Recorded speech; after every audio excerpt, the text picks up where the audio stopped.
Les doy la bienvenida al módulo 3. En este módulo, los contenidos que analizaremos son los siguientes. Los rubros de pago obligatorio, cualquiera fuera la causa de extinción del contrato de trabajo, el preaviso, la indemnización por antigüedad, la integración de despido y las multas. No importa cuál fuera el modo de extinción del contrato de trabajo, el empleador está obligado a remunerar al trabajador hasta el último día de trabajo que laboró, lo que incluye el salario básico, los adicionales, los premios, las comisiones, las horas extras y cualquier otro beneficio. Otro rubro que debe de pagarse es el sueldo anual complementario proporcional, el que se calcula tomando en cuenta el tiempo trabajado en el semestre. El sueldo anual complementario es una remuneración complementaria equivalente a la 12ª parte de la remuneración de cada semestre calendario o del periodo menor en el supuesto de extensión del contrato, que se calcula sobre la base de la mejor remuneración mensual de dicho periodo. Es decir, que es un sueldo más de los 12 que un trabajador percibe en un año de trabajo y que se devenga día a día, pero se paga 2 veces al año, el 31 de julio y el 18 de diciembre. Esto implica que el empleador deberá liquidarle al trabajador el sueldo anual complementario proporcional al periodo del semestre transcurrido hasta la extinción del contrato. Con respecto a las vacaciones, se han de pagar las vacaciones proporcionales. Es decir, deberá liquidar las vacaciones proporcionales al periodo del año trabajado, dado que el derecho a las mismas se va devengando día a día, aunque para su goce deban reunirse determinados requisitos. Las vacaciones anuales son un descanso anual obligatorio. Para que el trabajador pueda gozarlas en forma completa, debe haber trabajado como mínimo la mitad de los días hábiles comprendidos en el año calendario respectivo. Se computan como días trabajados los correspondientes a licencias legales o convencionales, enfermedades inculpables o accidentes de trabajo. No se computa la excedencia, licencia sin goce de haberes, inasistencia sin justificar o suspensiones disciplinarias. La ley de contrato de trabajo fija el plazo de vacaciones tomando en cuenta la antigüedad del trabajador en la empresa. 14 días corridos cuando la antigüedad no excede de los 5 años. 21 días corridos cuando, siendo la antigüedad mayor de 5 años, no exceda de los 10. 28 días corridos cuando la antigüedad, siendo mayor de 10 años, no excede de los 20. Y 35 días corridos cuando la antigüedad exceda de los 20 años. La ley prohíbe que las vacaciones se compensen en dinero. La única excepción se produce justamente ante el cese laboral, dado que el trabajador no va a poder gozarlas al extinguirse el contrato de trabajo. Cuando se extingue el vínculo laboral, se percibe un resarcimiento que consiste en un monto equivalente a las vacaciones que le hubieran correspondido según la fracción del año trabajado.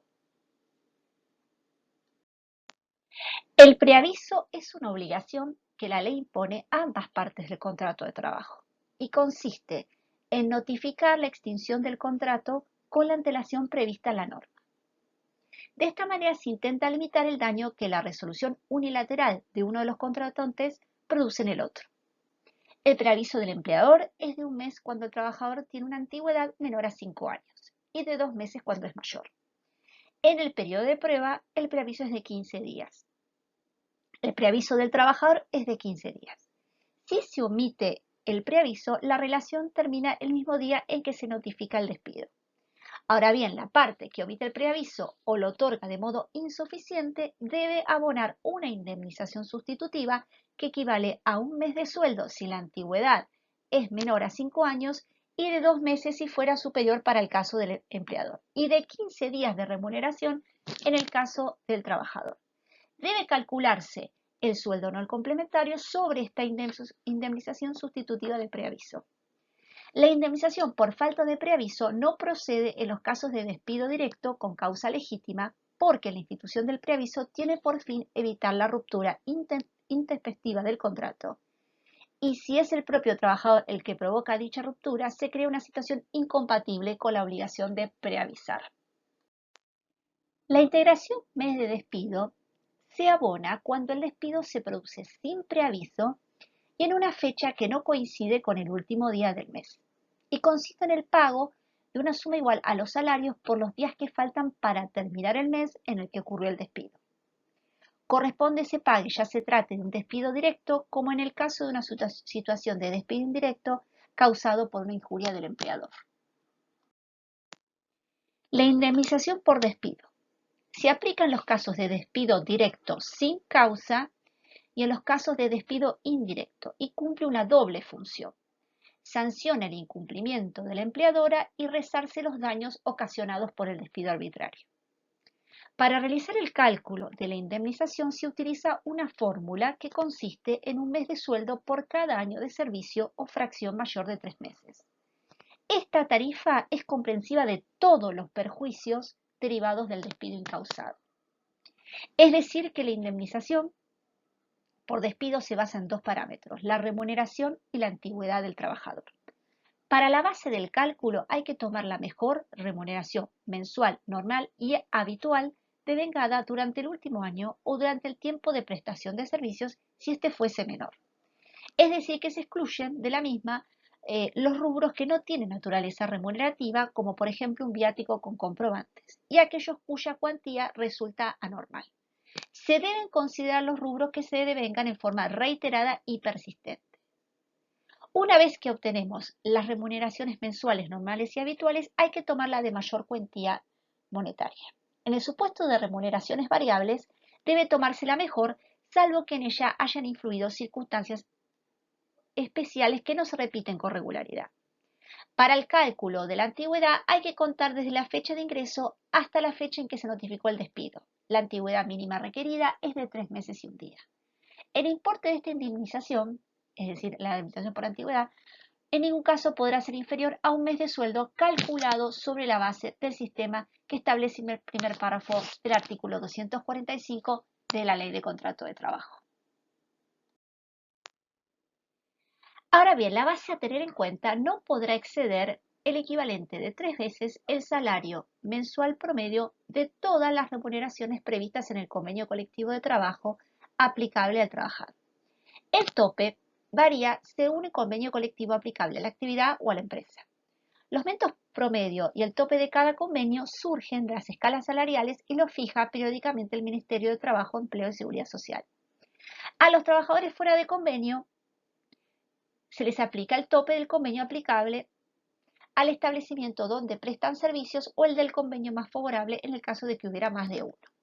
Con relación al planteo de inconstitucionalidad de los topes, la Corte Suprema de Justicia de la Nación, en el fallo Bisotti Carlos contra AMSA Sociedad Anónima, concluye que no resulta razonable, justo ni equitativo que la base salarial establecida en el primer párrafo del artículo 245 de la Ley de Contrato de Trabajo, es decir, la mejor remuneración mensual normal y habitual, pueda haberse reducido en más de un 33% por los topes salariales.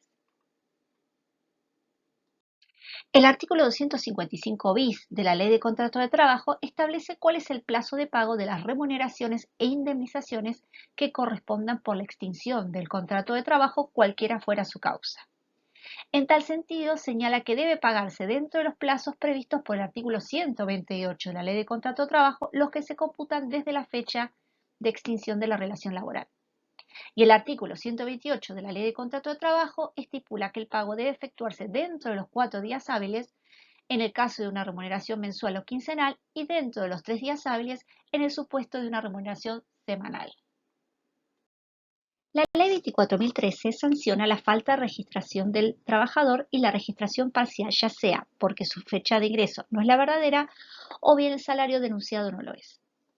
El trabajador deberá intimar fehacientemente a su empleador durante la vigencia de la relación laboral a fin de que en un plazo no mayor de 30 días regularice la situación inscribiendo correctamente la relación.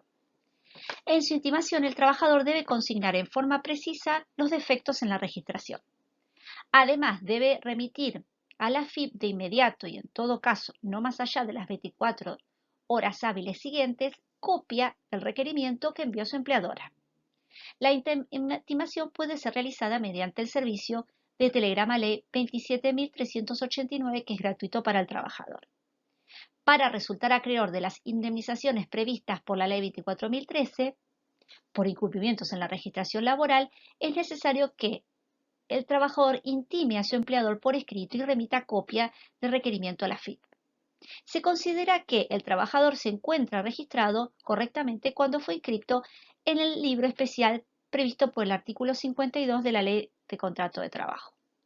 El artículo octavo de la Ley 24.013 regula las relaciones que no fueron registradas. La indemnización que deberá pagar el empleador es equivalente a una cuarta parte de las remuneraciones devengadas desde el inicio de la relación, computadas a valores reajustados de acuerdo con la normativa vigente. La base de cálculo es la cuarta parte de las remuneraciones mensuales del trabajador percibidas desde su ingreso y hasta la fecha en que se hace el cálculo o hasta el momento del despido. Hay que sumar las remuneraciones con el sueldo anual complementario y dividirlo por 4. La multa no tiene tope, pero sí un piso, que es que no puede ser inferior a 3 veces la mejor remuneración mensual normal y habitual devengada durante el último año de trabajo.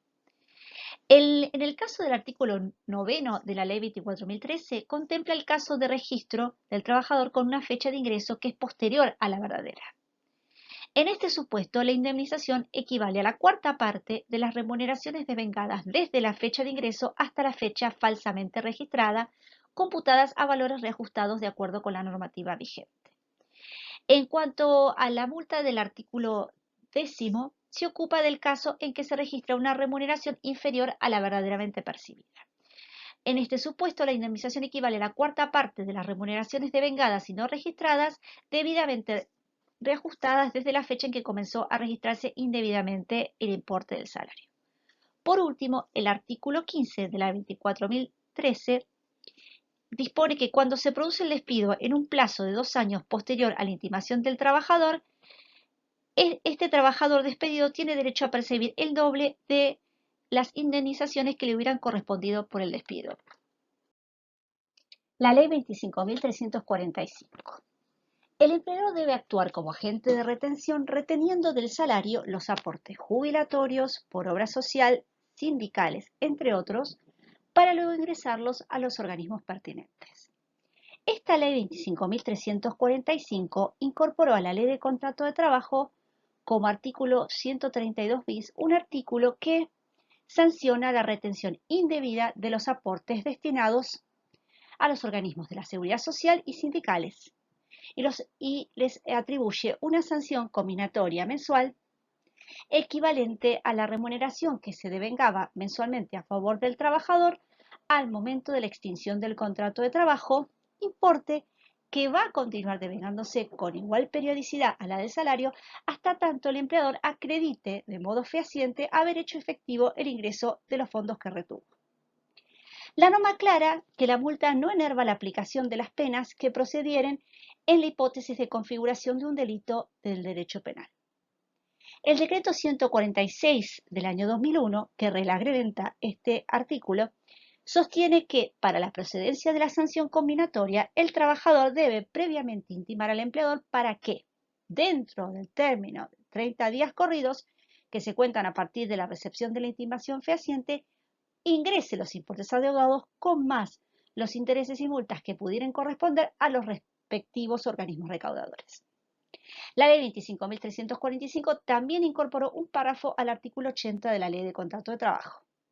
Según este párrafo, la inobservancia del deber de entregar al trabajador constancias documentadas del pago de las cotizaciones y los certificados de servicios y remuneraciones de trabajo es sancionada con una indemnización a favor del trabajador que equivale a 3 veces la mejor remuneración mensual normal y habitual percibida por el trabajador durante el último año de trabajo o durante el tiempo de prestación de servicios si este fuere menor.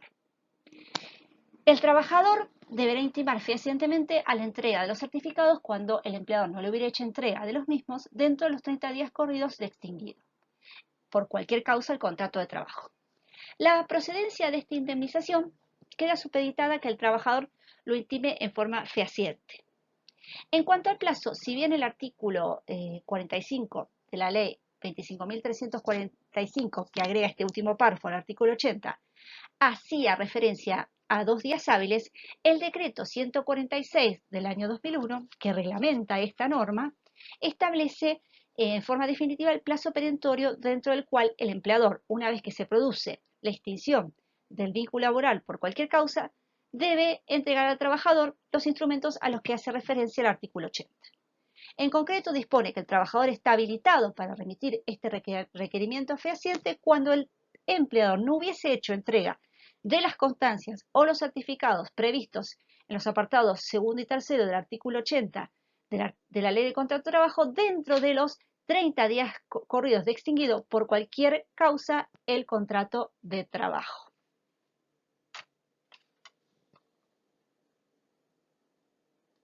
La Ley 25.323. El artículo primero de esta ley dispone que se duplica la indemnización por antigüedad cuando se trata de una relación laboral que al momento del despido no se encontraba registrada o estaba registrada en forma deficiente. No se exige interpelación previa ni el cumplimiento de formalidades algunas. Este artículo es complementario de los artículos 8, 9, 10 y 15 de la Ley 24.013 y da una solución a aquellos casos en que el trabajador no registrado o deficientemente registrado ha sido despedido sin haber intimado en los términos del artículo 11 de la 24.013. La parte final del artículo dispone que el agravamiento indemnizatorio no es acumulable a las indemnizaciones previstas por estos mencionados artículos. El artículo segundo de la Ley 25.323 establece que se incrementan en un 50% la indemnización sustitutiva de preaviso, la integración mes de despido y la indemnización por antigüedad cuando el empleador fehacientemente intimado por el trabajador no las pagase y consecuentemente lo obligara a iniciar acciones judiciales o cualquier instancia previa de carácter obligatorio, como sería en el caso de la Ciudad Autónoma de Buenos Aires, el SECLO. La doble indemnización. El decreto 39 del año 2021 prorroga la previsión de efectuar despidos sin justa causa y por las causales de falta o disminución de trabajo y fuerza mayor por el plazo de 90 días corridos contados a partir del vencimiento del plazo establecido por el decreto de necesidad de urgencia 891 del año 2020. El decreto establece que en los casos de despido sin justa causa no cuestionados en su eficacia extintiva, el afectado tiene derecho a percibir el doble de los rubros indemnizatorios originados con motivo de la extinción incausada del contrato de trabajo. A los efectos de establecer el cálculo de la indemnización definitiva, el monto correspondiente a la duplicación no podrá exceder en ningún caso la suma de 500.000 pesos. Esta norma no es aplicable en las contrataciones celebradas con posterioridad al 13 de diciembre de 2019 ni al sector público nacional. Los invito a ver la película llamada Mi piace lavorare, que se encuentra disponible en YouTube. En esta ocasión les propongo analizar la indemnización que le correspondería a la protagonista de acuerdo a nuestro ordenamiento normativo.